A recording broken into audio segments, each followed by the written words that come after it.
ತನುವು ನಿನ್ನದು ಮನವು ನಿನ್ನದು, ತನುವು ನಿನ್ನದು ಮನವು ನಿನ್ನದು, ಎನ್ನ ಜೀವನ ಧನವು ನಿನ್ನದು. ನಾನು ನಿನ್ನವನೆಂಬ ಹೆಮ್ಮೆಯ ಋಣವು ಮಾತ್ರವೇ ನನ್ನದು. ತನು ನಿನ್ನದು ಮನವು ನಿನ್ನದು.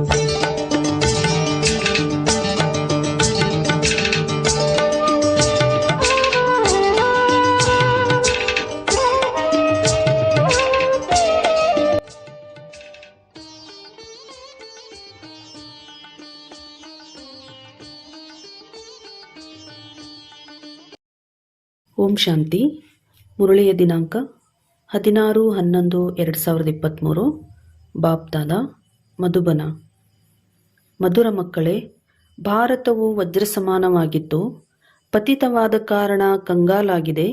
ಇದನ್ನು ಮತ್ತೆ ಪಾವನ ವಜ್ರ ಸಮಾನ ಮಾಡಬೇಕು. ಮಧುರ ದೈವಿ ವೃಕ್ಷದ ಕಸಿ ಮಾಡಬೇಕಾಗಿದೆ. ಗೀತೆ. ತಂದೆಯೂ ನೀವೇ, ತಾಯಿಯೂ ನೀವೇ, ಬಂಧು ಬಳಗವೂ ನೀವೇ ಆಗಿದ್ದೀರಿ. ಓಂ ಶಾಂತಿ. ಪ್ರಪಂಚದ ಮನುಷ್ಯರು ನೀವೇ ತಂದೆ ತಾಯಿ ಎಂದು ಹಾಡುತ್ತಾರೆ. ಆದರೆ ಯಾರಿಗಾಗಿ ಹಾಡುತ್ತಾರೆ? ಇದನ್ನು ತಿಳಿದುಕೊಂಡಿಲ್ಲ. ಇದು ಸಹ ವಿಚಿತ್ರ ಮಾತಾಗಿದೆ. ಕೇವಲ ಹೇಳುವುದಷ್ಟೇ ಹೇಳುತ್ತಾರೆ. ಆದರೆ ಮಕ್ಕಳ ಬುದ್ಧಿಯಲ್ಲಿ ನಮ್ಮ ತಂದೆ ತಾಯಿ ಯಾರು ಎಂಬುದು ತಿಳಿದಿದೆ. ಅವರು ಪರಮಧಾಮದಲ್ಲಿ ಇರುವವರಾಗಿದ್ದಾರೆ. ಪರಮಧಾಮವು ಒಂದೇ ಆಗಿದೆ. ಸತ್ಯಯುಗವನ್ನು ಪರಮಧಾಮವೆಂದು ಕರೆಯುವುದಿಲ್ಲ. ಸತ್ಯಯುಗವು ಇಲ್ಲಿಯೇ ಇರುತ್ತದೆ.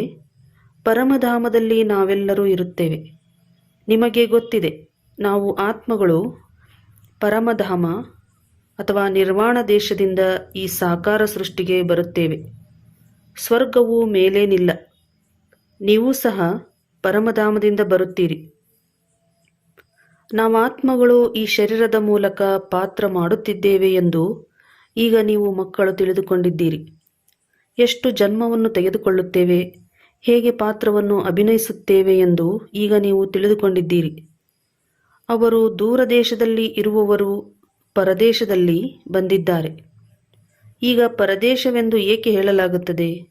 ನೀವು ಭಾರತದಲ್ಲಿ ಬರುತ್ತೀರಲ್ಲವೇ? ಆದರೆ ಮೊಟ್ಟ ಮೊದಲು ನೀವು ತಂದೆಯು ಸ್ಥಾಪಿಸಿರುವ ಸ್ವರ್ಗದಲ್ಲಿ ಬರುತ್ತೀರಿ. ಆಮೇಲೆ ಅದೇ ಸ್ವರ್ಗ ನರಕ ರಾವಣ ರಾಜ್ಯವಾಗಿ ಬಿಡುತ್ತದೆ. ಅನೇಕ ಧರ್ಮ, ಅನೇಕ ಸರ್ಕಾರಗಳಾಗಿ ಬಿಡುತ್ತವೆ. ನಂತರ ತಂದೆಯು ಬಂದು ಒಂದೇ ರಾಜ್ಯವನ್ನಾಗಿ ಮಾಡುತ್ತಾರೆ. ಈಗಂತೂ ಅನೇಕ ಸರ್ಕಾರಗಳಿವೆ. ನಾವೆಲ್ಲರೂ ಸೇರಿ ಒಂದಾಗಬೇಕು ಎಂದು ಹೇಳುತ್ತಾರೆ. ಆದರೆ ಎಲ್ಲರೂ ಒಂದಾಗಲು ಹೇಗೆ ಸಾಧ್ಯ? 5000 ವರ್ಷದ ಹಿಂದೆ ಭಾರತದಲ್ಲಿ ಒಂದೇ ಸರ್ಕಾರವಿತ್ತು. ವಿಶ್ವದ ಶಕ್ತಿವಂತ ಮಹಾರಾಜ ಮಹಾರಾಣಿಯಾಗಿದ್ದರು. ವಿಶ್ವದಲ್ಲಿ ರಾಜ್ಯ ಮಾಡುವಂತಹ ಬೇರೆ ಯಾವ ಶಕ್ತಿಯೂ ಇರಲಿಲ್ಲ. ಆದರೆ ಈಗ ಎಲ್ಲ ಧರ್ಮಗಳು ಒಂದೇ ಧರ್ಮದಲ್ಲಿ ಬರಲು ಸಾಧ್ಯವಿಲ್ಲ. ಸ್ವರ್ಗದಲ್ಲಿ ಒಂದೇ ಸರ್ಕಾರವಿತ್ತು. ಆದುದರಿಂದ ನಾವೆಲ್ಲರೂ ಒಂದಾಗಬೇಕು ಎಂದು ಹೇಳುತ್ತಾರೆ. ಈಗ ತಂದೆಯು ಹೇಳುತ್ತಾರೆ, ಈಗ ನಾವು ಅನೇಕ ಸರ್ಕಾರಗಳನ್ನು ವಿನಾಶ ಮಾಡಿ ಒಂದೇ ಆದಿ ಸನಾತನ ದೈವಿ ಸರ್ಕಾರವನ್ನು ಸ್ಥಾಪನೆ ಮಾಡುತ್ತಿದ್ದೇವೆ ಎಂದು. ನೀವು ಸಹ ಹಾಗೆಯೇ ಹೇಳುತ್ತೀರಲ್ಲವೇ? ಸರ್ವಶಕ್ತಿವಂತನ ಆದೇಶಕ್ಕನುಸಾರವಾಗಿ ನಾವು ಭಾರತದಲ್ಲಿ ಒಂದೇ ದೈವಿ ಸರ್ಕಾರವುಳ್ಳ ರಾಜ್ಯ ಸ್ಥಾಪನೆ ಮಾಡುತ್ತಿದ್ದೇವೆ. ದೈವಿ ಸರ್ಕಾರದ ವಿನಃ ಬೇರೆಲ್ಲೂ ಒಂದು ಸರ್ಕಾರವಿರಲು ಸಾಧ್ಯವಿಲ್ಲ. 5000 ವರ್ಷಗಳ ಹಿಂದೆ ಭಾರತದಲ್ಲಿ ಅಥವಾ ಇಡೀ ವಿಶ್ವದಲ್ಲಿ ಒಂದೇ ದೈವಿ ಸರ್ಕಾರವಿತ್ತು. ಈಗ ತಂದೆಯು ಮತ್ತೆ ವಿಶ್ವದಲ್ಲಿ ಒಂದೇ ದೈವಿ ಸರ್ಕಾರವನ್ನು ಸ್ಥಾಪನೆ ಮಾಡಲು ಬಂದಿದ್ದಾರೆ. ನಾವು ಮಕ್ಕಳು ಅವರಿಗೆ ಸಹಯೋಗಿಗಳಾಗಿದ್ದೇವೆ. ಈ ರಹಸ್ಯವು ಗೀತೆಯಲ್ಲಿದೆ. ಇದು ರುದ್ರಜ್ಞಾನ ಯಜ್ಞವಾಗಿದೆ. ರುದ್ರನೆಂದು ನಿರಾಕಾರ ತಂದೆಗೆ ಹೇಳಲಾಗುತ್ತದೆ, ಹೊರತು ಕೃಷ್ಣನಿಗಲ್ಲ. ರುದ್ರನ ಹೆಸರೇ ನಿರಾಕಾರನದಾಗಿದೆ. ಬಹಳ ಹೆಸರುಗಳನ್ನು ಕೇಳಿರುವ ಕಾರಣ ಮನುಷ್ಯರು ರುದ್ರ ಎಂದರೆ ಬೇರೆ ಹಾಗೂ ಸೋಮನಾಥನೆಂದರೆ ಬೇರೆ ಎಂದು ತಿಳಿದುಕೊಂಡಿದ್ದಾರೆ. ಆದರೆ ಈಗ ಒಂದೇ ದೈವಿ ಸರ್ಕಾರ ಸ್ಥಾಪನೆಯಾಗುತ್ತದೆ. ಕೇವಲ ನಾವು ಸ್ವರ್ಗದಲ್ಲಿ ಬರುತ್ತೇವೆ ಎಂದು ಖುಷಿಪಡಬಾರದು. ನರಕದಲ್ಲಿಯೂ ನೋಡಿ, ಪದವಿಗಾಗಿ ಎಷ್ಟೊಂದು ಕಷ್ಟಪಡುತ್ತಾರೆ. ಒಂದು ಪದವಿ ಸಿಗುತ್ತದೆ, ಮತ್ತೆ ತುಂಬ ಸಂಪಾದನೆ ಮಾಡುತ್ತಾರೆ.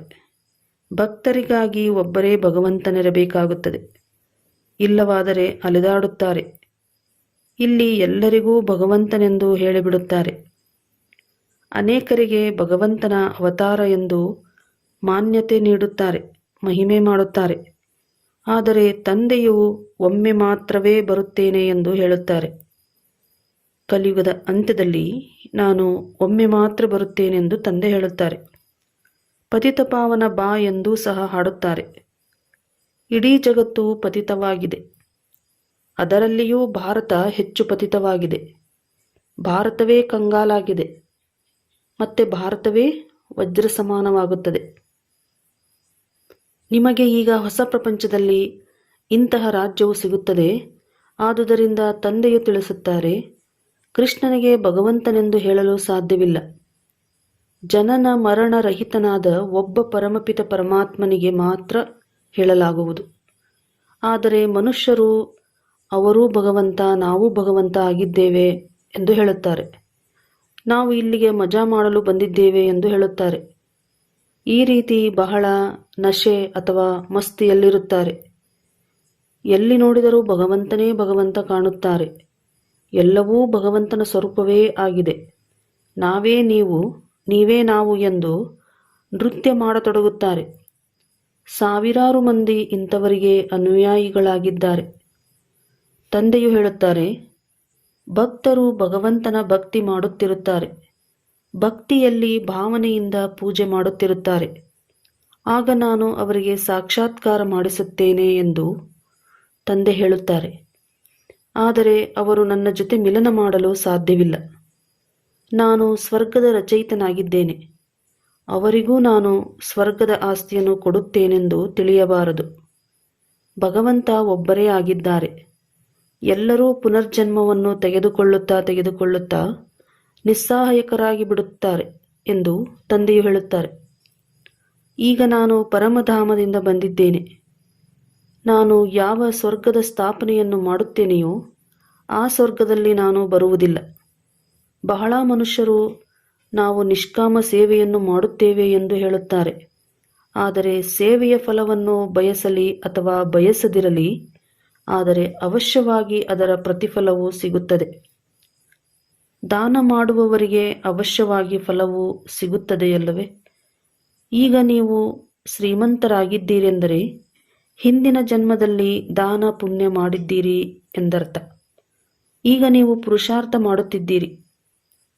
ಈಗ ಎಷ್ಟು ಪುರುಷಾರ್ಥ ಮಾಡುತ್ತೀರಿ, ಅಷ್ಟು ಭವಿಷ್ಯದಲ್ಲಿ ಶ್ರೇಷ್ಠ ಪದವಿಯನ್ನು ಪಡೆಯುತ್ತೀರಿ. ಈಗ ಭವಿಷ್ಯದ ಜನ್ಮ ಜನ್ಮಾಂತರಕ್ಕಾಗಿ ಉತ್ತಮ ಕರ್ಮವನ್ನು ಕಲಿಸಲಾಗುತ್ತಿದೆ. ಈ ಜನ್ಮದಲ್ಲಿ ಮನುಷ್ಯರು ಮುಂದಿನ ಜನ್ಮಕ್ಕಾಗಿ ಮಾಡುತ್ತಾರೆ. ನಂತರ ಅದನ್ನು ಇದು ಹಿಂದಿನ ಜನ್ಮಗಳ ಫಲ ಎಂದು ಹೇಳುತ್ತಾರೆ. ಆದರೆ ಸತ್ಯ ತ್ರೇತಾಯುಗದಲ್ಲಿ ಈ ರೀತಿ ಹೇಳುವುದಿಲ್ಲ. 21 ಜನ್ಮಗಳ ಕರ್ಮದ ಫಲವನ್ನು ಈಗ ತಯಾರು ಮಾಡಲಾಗುತ್ತದೆ. ಸಂಗಮ ಯುಗದ ಪುರುಷಾರ್ಥವೇ 21 ಪೀಳಿಗೆಯವರೆಗೂ ಪ್ರಾರಬ್ಧವಾಗಿ ನಡೆಯುತ್ತದೆ. ಸನ್ಯಾಸಿಗಳು ಎಂದಿಗೂ ನಿಮ್ಮ ಪ್ರಾರಬ್ಧವನ್ನು 21 ಜನ್ಮಗಳಿಗೆ ಸುಖಿಯನ್ನಾಗಿ ಮಾಡುತ್ತೇವೆ ಎಂದು ಹೇಳುವುದಿಲ್ಲ. ಅವರು ಭಗವಂತನೇ ಉತ್ತಮ ಹಾಗೂ ಕನಿಷ್ಠ ಫಲವನ್ನು ಕೊಡುತ್ತಾರೆ ಎಂದು ಹೇಳಿಬಿಡುತ್ತಾರೆ. ಮತ್ತೆ ಕಲ್ಪದ ಆಯುಸ್ಸನ್ನು ದೀರ್ಘಾಯುಸ್ಸನ್ನಾಗಿ ಮಾಡಿರುವುದು ತಪ್ಪಾಯಿತು. ಬಹಳಷ್ಟು ಮಂದಿ 5000 ವರ್ಷವು ಕಲ್ಪದ ಆಯುಸ್ಸಾಗಿದೆ ಎಂದು ಹೇಳುತ್ತಾರೆ. ನಿಮ್ಮ ಬಳಿ ಮುಸಲ್ಮಾನ ಬಾಂಧವರು ಬಂದಾಗ ಅವರು ಕಲ್ಪದ ಆಯುಸ್ಸನ್ನು 5000 ವರ್ಷಗಳು ಎಂದು ಹೇಳಿದ್ದರು. ಬಹುಶಃ ಇಲ್ಲಿಯ ಮಾತುಗಳನ್ನು ಕೇಳಿರಬೇಕು. ಚಿತ್ರಗಳಂತೂ ಎಲ್ಲರ ಬಳಿ ಕಳುಹಿಸಲಾಗುತ್ತದೆ. ಆದರೂ ಎಲ್ಲರೂ ಒಪ್ಪಿಕೊಳ್ಳುತ್ತಾರೇನು? ಇದು ರುದ್ರಜ್ಞಾನ ಯಜ್ಞವಾಗಿದೆ. ಇದರಿಂದ ವಿನಾಶಜ್ವಾಲೆ ಪ್ರಜ್ವಲಿತವಾಗುತ್ತದೆ ಎಂದು ನೀವು ತಿಳಿದುಕೊಂಡಿದ್ದೀರಿ. ಇದರಲ್ಲಿ ಸಹಜ ರಾಜಯೋಗವನ್ನು ಕಲಿಸಲಾಗುತ್ತದೆ. ಕೃಷ್ಣನ ಆತ್ಮ ಈ ಅಂತಿಮ ಜನ್ಮದಲ್ಲಿ ಶಿವನಿಂದ ಆಸ್ತಿಯನ್ನು ತೆಗೆದುಕೊಳ್ಳುತ್ತಿದ್ದಾರೆ. ಅವರು ಇಲ್ಲಿಯೇ ಕುಳಿತಿದ್ದಾರೆ. ತಂದೆಯೇ ಬೇರೆಯಾಗಿದ್ದಾರೆ, ಇವರು ಬೇರೆಯಾಗಿದ್ದಾರೆ. ಬ್ರಾಹ್ಮಣರು ಆತ್ಮನಿಗೆ ತಿನ್ನಿಸುವ ಸಲುವಾಗಿ ಆತ್ಮನನ್ನು ಕರೆಸುತ್ತಾರೆ. ನಂತರ ಆ ಆತ್ಮ ಬ್ರಾಹ್ಮಣನಲ್ಲಿ ಬಂದು ಮಾತನಾಡುತ್ತದೆ. ತೀರ್ಥಸ್ಥಾನಗಳಲ್ಲಿ ವಿಶೇಷವಾಗಿ ಆತ್ಮನನ್ನು ಕರೆಸುತ್ತಾರೆ. ಈಗ ಆತ್ಮ ಅಷ್ಟೊಂದು ಸಮಯವಾದ ನಂತರ ಹೇಗೆ ಬರುತ್ತದೆ? ಏನಾಗುತ್ತದೆ? ನಾನು ಇಂತಹ ಮನೆಯಲ್ಲಿ ಜನ್ಮ ಪಡೆದಿದ್ದೇನೆ, ನಾನು ಬಹಳ ಸುಖಿಯಾಗಿದ್ದೇನೆ ಎಂದು ಮಾತನಾಡುತ್ತದೆ. ಅಲ್ಲಿಂದ ಆತ್ಮವು ಬಿಟ್ಟು ಬರುತ್ತದೆಯೇನು? ನಾನು ಭಾವನೆಗೆ ಫಲವನ್ನು ಕೊಡುತ್ತೇನೆ, ಅವರು ಖುಷಿಯಾಗಿ ಬಿಡುತ್ತಾರೆ ಎಂದು ತಂದೆಯು ತಿಳಿಸುತ್ತಾರೆ. ಈ ರಹಸ್ಯವು ನಾಟಕದಲ್ಲಿದೆ. ಮಾತನಾಡುವವರಿಗೆ ಅಂತಹ ಪಾತ್ರವಿರುತ್ತದೆ. ಕೆಲವರು ಮಾತನಾಡುವುದೇ ಇಲ್ಲ ಅಂದಾಗ ನಾಟಕದಲ್ಲಿ ಮಾತನಾಡುವುದು ಇರುವುದಿಲ್ಲ. ತಂದೆಯ ನೆನಪಿನಲ್ಲಿದ್ದಾಗ ವಿಕರ್ಮ ವಿನಾಶವಾಗುತ್ತದೆಯೇ ವಿನಃ ಬೇರೆ ಯಾವುದೇ ಉಪಾಯವಿಲ್ಲ. ಪ್ರತಿಯೊಬ್ಬರೂ ಸತೋ ರಜೋ ತಮೋದಲ್ಲಿ ಬರಲೇಬೇಕು. ನಾನು ನಿಮ್ಮನ್ನು ಹೊಸ ಪ್ರಪಂಚದ ಮಾಲೀಕನನ್ನಾಗಿ ಮಾಡುತ್ತೇನೆ ಎಂದು ತಂದೆ ಹೇಳುತ್ತಾರೆ. ನಂತರ ನಾನು ಪರಮಧಾಮದಿಂದ ಹಳೆಯ ಪ್ರಪಂಚದಲ್ಲಿ ಹಳೆಯ ಶರೀರದಲ್ಲಿ ಬರುತ್ತೇನೆ. ಇವರು ಪೂಜ್ಯರಾಗಿದ್ದರು, ನಂತರ ಪೂಜಾರಿಯಾದರು, ಈಗ ಮತ್ತೆ ಪೂಜ್ಯರಾಗುತ್ತಾರೆ ಎಂದು ತಂದೆ ಹೇಳುತ್ತಾರೆ. ತತತ್ವಂ, ನಿಮ್ಮನ್ನೂ ಅದೇ ರೀತಿ ಮಾಡುತ್ತೇನೆ. ಆದರೆ ಮೊದಲನೇ ನಂಬರಿನ ಪುರುಷಾರ್ಥಿ ಇವರಾಗಿದ್ದಾರೆ, ಅಂದರೆ ಬ್ರಹ್ಮ ತಂದೆಯಾಗಿದ್ದಾರೆ. ಮಾತೇಶ್ವರಿ ಹಾಗೂ ಪಿತಾಶ್ರೀ ಎಂದು ಹೇಳುತ್ತೀರಿ. ನೀವು ಸಹ ಸಿಂಹಾಸನ ಅಧಿಕಾರಿಯಾಗುವ ಪುರುಷಾರ್ಥ ಮಾಡಿ ಎಂದು ತಂದೆಯು ಹೇಳುತ್ತಾರೆ. ಜಗದಂಬೆಯು ಸರ್ವರ ಕಾಮನೆಗಳನ್ನು ಪೂರ್ಣ ಮಾಡುತ್ತಾರೆ. ತಾಯಿ ಇರುವಾಗ ತಂದೆಯೂ ಇರಬೇಕು ಹಾಗೂ ಮಕ್ಕಳು ಇರುತ್ತಾರೆ. ನಿಮ್ಮೆಲ್ಲರ ಇಚ್ಛೆಗಳು ಸತ್ಯುಗದಲ್ಲಿ ಪೂರ್ಣವಾಗುತ್ತವೆ. ಅದನ್ನು ನೀವು ಎಲ್ಲರಿಗೂ ಈ ಮಾರ್ಗವನ್ನು ತೋರಿಸುತ್ತೀರಿ. ಮನೆಯಲ್ಲಿದ್ದು ಸಂಪೂರ್ಣ ನೆನಪನ್ನು ಮಾಡಿದಾಗ ಇಲ್ಲಿರುವವರಿಗಿಂತ ಶ್ರೇಷ್ಠ ಪದವಿಯನ್ನು ಪಡೆಯಬಹುದು ಎಂದು ತಂದೆಯು ಹೇಳುತ್ತಾರೆ.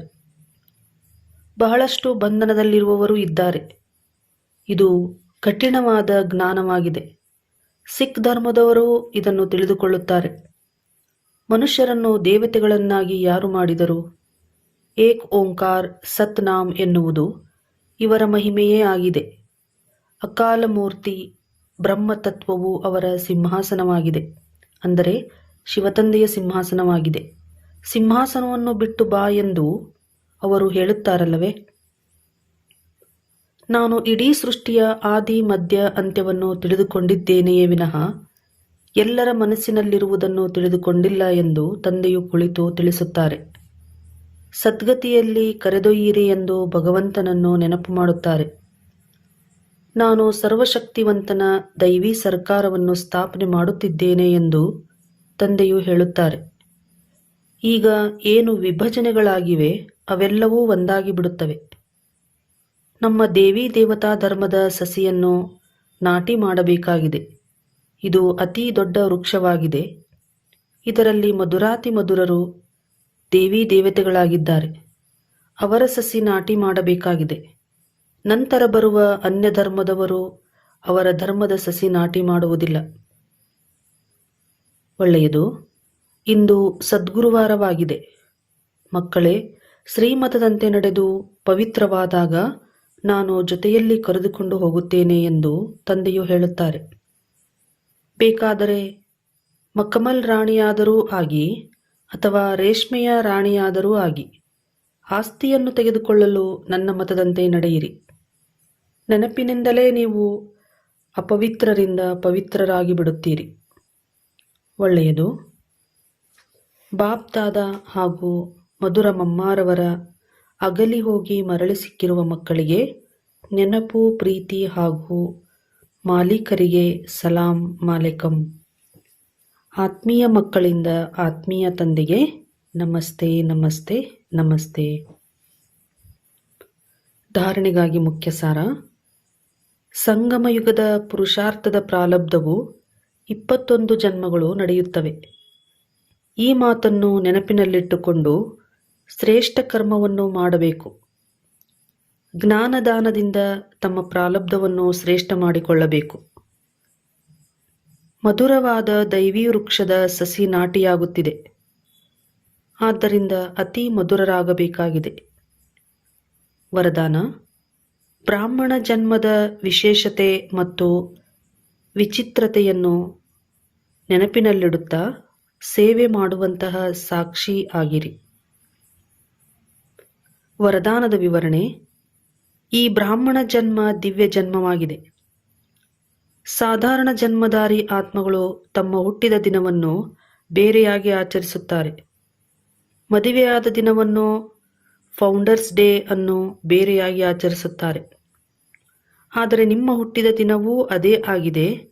Mother day, father day, engagement day ಎಲ್ಲವೂ ಒಂದೇ ಆಗಿದೆ. ಏಕೆಂದರೆ ನಿಮ್ಮೆಲ್ಲರ ಭಾಷೆ ಇದೇ ಆಗಿದೆ. ಒಬ್ಬ ತಂದೆಯ ವಿನಃ ಬೇರೊಬ್ಬರಿಲ್ಲ. ಆದ್ದರಿಂದ ಈ ಜನ್ಮದ ವಿಶೇಷತೆ ಮತ್ತು ವಿಚಿತ್ರತೆಯನ್ನು ನೆನಪಿನಲ್ಲಿಡುತ್ತಾ ಸೇವೆಯ ಪಾತ್ರವನ್ನು ಅಭಿನಯಿಸಿ. ಸೇವೆಯಲ್ಲಿ ಒಬ್ಬರಿನ್ನೊಬ್ಬರಿಗೆ ಜೊತೆಗಾರರಾಗಿ ಸ್ವಲ್ಪವೂ ಸಹ ಯಾರ ಮೇಲಾದರೂ ವಿಶೇಷವಾದ ಒಲವು ಇರಬಾರದು. ಸ್ಲೋಗನ್: ನಿಶ್ಚಿಂತ ಚಕ್ರವರ್ತಿ ಅವರೇ ಆಗಿದ್ದಾರೆ ಯಾರ ಜೀವನದಲ್ಲಿ ನಿರ್ಮಾಣತೆ ಮತ್ತು ಅಧಿಕಾರದ ಬ್ಯಾಲೆನ್ಸ್ ಇರುವುದು. ಯಾರ ಜೀವನದಲ್ಲಿ ನಿರ್ಮಾಣತೆ ಮತ್ತು ಅಧಿಕಾರದ ಬ್ಯಾಲೆನ್ಸ್ ಅಥವಾ ಸಮಾನತೆ ಇದೆಯೋ ಅವರೇ ನಿಶ್ಚಿಂತ ಚಕ್ರವರ್ತಿ ಆಗಿದ್ದಾರೆ. ಮಾತೇಶ್ವರಿಜಿ ಅವರ ಮಧುರ ಮಹಾವಾಕ್ಯಗಳು. ಆತ್ಮ ಪರಮಾತ್ಮರಲ್ಲಿ ಅಂತರ. ಆತ್ಮ ಮತ್ತು ಪರಮಾತ್ಮ ಬಹಳ ಕಾಲ ಬೇರೆ ಇದ್ದವರು ಯಾವಾಗ ಸದ್ಗುರು ದಲ್ಲಾಳಿಯ ರೂಪದಲ್ಲಿ ಸಿಕ್ಕಿದರು ಆಗ ಸುಂದರ ಮೇಳ ಆಯಿತು. ಯಾವಾಗ ನೀವು ಈ ಶಬ್ದ ಹೇಳುವಿರಿ ಅದರ ಯಥಾರ್ಥ ಅರ್ಥವಾಗಿದೆ. ಆತ್ಮ ಪರಮಾತ್ಮ ಬಹಳ ಕಾಲದಿಂದ ಬೇರ್ಪಡೆಯಾಗಿದ್ದರು. ಬಹಳ ಕಾಲದ ಅರ್ಥವಾಗಿದೆ ಬಹಳ ಸಮಯದಿಂದ ಆತ್ಮ ಪರಮಾತ್ಮನಿಂದ ಬೇರ್ಪಟ್ಟಿದೆ. ಆದ್ದರಿಂದ ಈ ಶಬ್ದ ಸಿದ್ಧ ಮಾಡುವುದು ಆತ್ಮ ಮತ್ತು ಪರಮಾತ್ಮ ಎರಡೂ ಬೇರೆ ಬೇರೆ ವಸ್ತುವಾಗಿದೆ. ಎರಡರಲ್ಲಿಯೂ ಆಂತರಿಕ ಭೇದವಿದೆ. ಆದರೆ ಪ್ರಪಂಚದ ಮನುಷ್ಯರಿಗೆ ಅದರ ಪರಿಚಯ ಇಲ್ಲದ ಕಾರಣ ಅವರು ಈ ಶಬ್ದದ ಅರ್ಥ ಹಾಗೆ ಹೇಳಿಬಿಡುತ್ತಾರೆ. ನಾನು ಆತ್ಮನೇ ಪರಮಾತ್ಮನಾಗಿದ್ದೇನೆ ಎಂದು. ಆದರೆ ಆತ್ಮದ ಮೇಲೆ ಮಾಯೆ ಪರದೆ ಹಾಕಿರುವ ಕಾರಣ ತನ್ನ ನಿಜವಾದ ಸ್ವರೂಪವನ್ನು ಮರೆತು ಬಿಟ್ಟಿದೆ.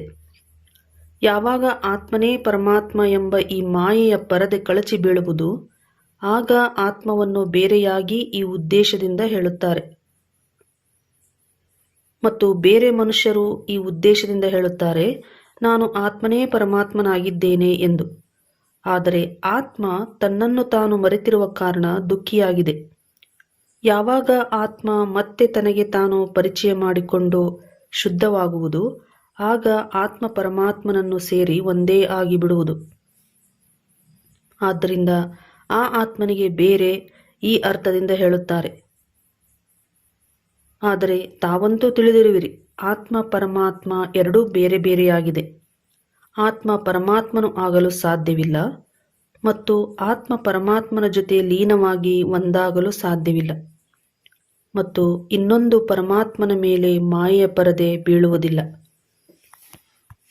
ಇಂದಿನ ಮುರಳಿಯ ಪ್ರಶ್ನೆ: ತಂದೆಯ ಕರ್ತವ್ಯ ಏನಾಗಿದೆ?